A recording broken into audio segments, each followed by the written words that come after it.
Wednesday, the Senate failed to take up a bill that would reject the president's executive orders on immigration. Again.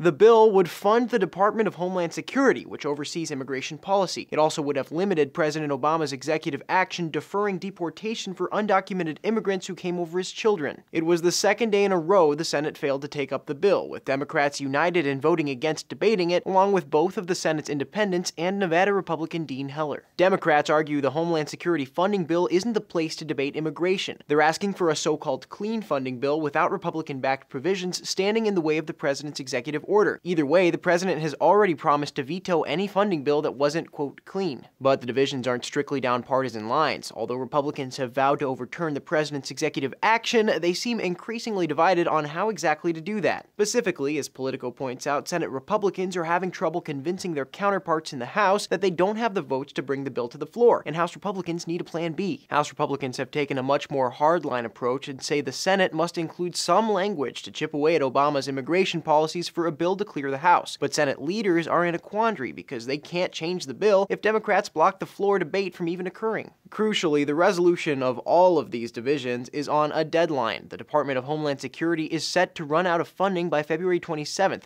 at which point it would shut down. The shutdown of such an important and visible body could hurt the newly sworn-in Republican majority in the Senate, and Republicans in general, although it could also reflect badly on Senate Democrats for blocking the bill's debate. For his part, Homeland Security Secretary Jeh Johnson, whom President Obama nominated for the post, has unsurprisingly backed the passage of a clean funding bill. For Newsy, I'm Sebastian Martinez.